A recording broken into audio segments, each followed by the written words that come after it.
Hey guys, this is your weekly dose of encouragement.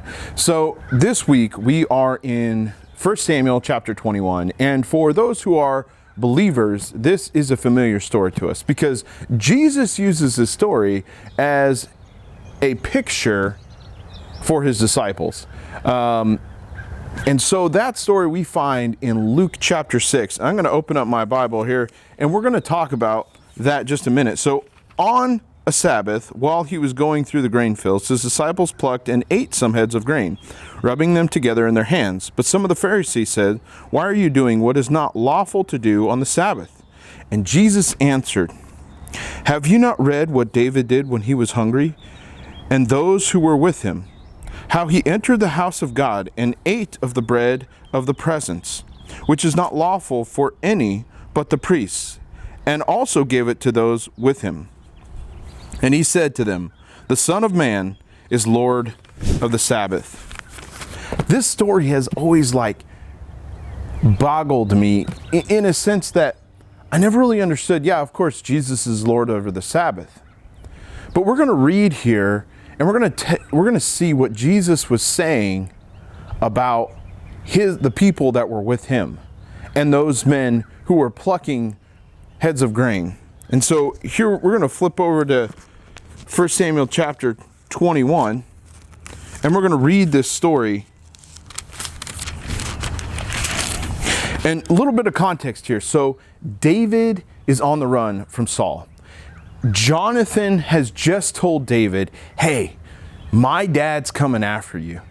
And because you're my brother, because we're in covenant with one another, I need to give you a forewarning." And so here we have David on the run from Saul because Saul is about to come down on David. Saul is extremely jealous.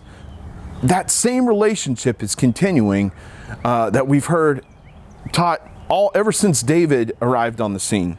And so here it is.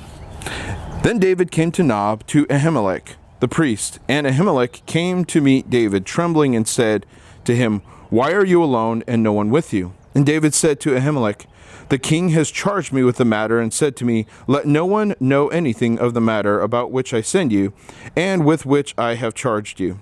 I have made an appointment with the young men for such and such a place. Now then, what do you have on hand? Give me 5 loaves of bread or whatever is here." And the priest answered David, "I have no common bread on hand, but there is holy bread. If the young men have kept themselves from women." And David answered, "Truly, women have been kept from us as always when I go out on an expedition. The vessels of the young men are holy, even when it is an ordinary journey. How much more today will their vessels be holy?" So the priest gave him the holy bread, for there was no bread but the bread of the presence, which is removed from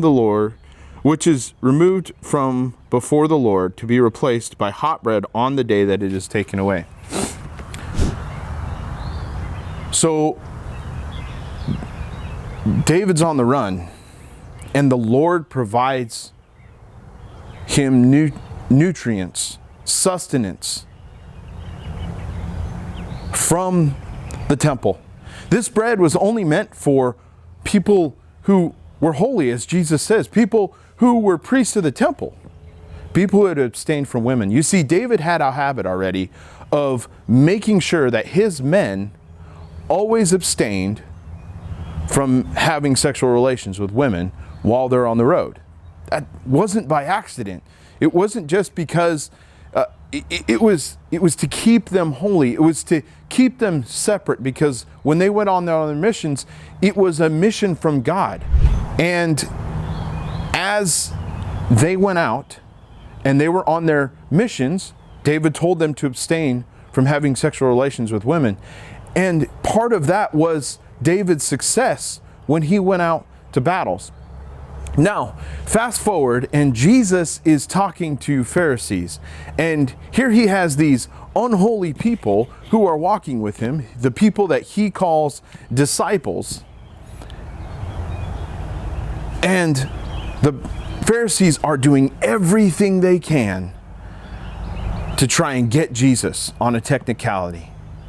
And so they walk through the grain field and they pick the grain field and they're eating. And they stop him and say, hey, they're breaking the Sabbath law. You're not allowed to work on the Sabbath. And Jesus brings up this one moment. Now, what does David say about his men? He says that they're holy. He says that they're set apart, that they don't have sexual relations with women while they go out on journeys, and they keep themselves holy while they're out on journeys. That's the same thing that Jesus is saying about his disciples. My men are holy. And I have the authority to do this because the Son of Man is Lord over the Sabbath. You see, I think of another story of what is holy and unholy. And it's when Peter gets the dream of eating unholy things. And a Roman soldier comes to talk to him. So in this dream, there's a large table full of reptiles and all sorts of disgusting, defiling, unholy things. And God says to Peter, why are you saying what is unholy when I have made, why are you saying these are unholy when I have made it? And what the point was that God was trying to get across to Peter was, I'm about to do something that you don't expect. You think the Messiah just came for Jews. Praise God, the Messiah came for us all. So again, I wonder, how are we treating those in our culture today? The hot topic buttons of homosexuality and sexual immorality and whatever the case may be, whatever bad sin you have or you see, how are we treating those people? I'm not agreeing with it, by the way. What I'm saying is what if, just what if, God's asking us to preach the gospel to those people, to show love, consideration to those people, because obviously they've bought into the lie that Satan's told them. They've bought into the lie that having sexual relations with other men is okay, or having sexual relations with women is okay. Or if you're a man calling yourself a woman, it's okay. And we see the natural order of Genesis where God creates male and female, and we see that being wholeheartedly violated. And I wonder if we just take a minute and realize that we're salt of the earth, that we're light to a dark world. And I'm not saying I'm perfect. I have failed on this miserably. I have probably let my opinion known to my children way too much on issues such as this.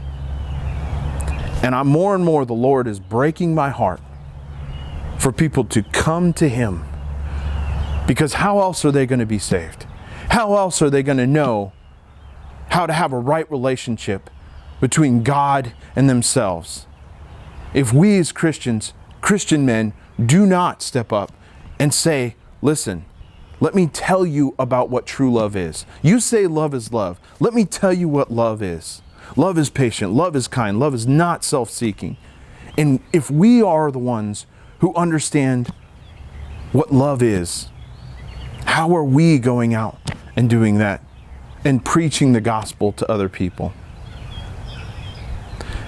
Because God is continuing to do His work of the ministry of reconciliation. We are given a ministry of reconciliation, reconciling man to God. We are called to be ministers of the gospel. Whether it's in our homes as fathers, taking on the charge that Paul lays out to us in Ephesians, or whether it's single guys and we're going out and we're maybe we're playing at bars, or maybe whatever we're doing, we are ministers of the gospel. We are people who are representatives, bringing Christ to a dark world. Hey, I hope you guys have a fantastic weekend. Love on your kiddos, love on your family. And this has been your weekly dose of encouragement.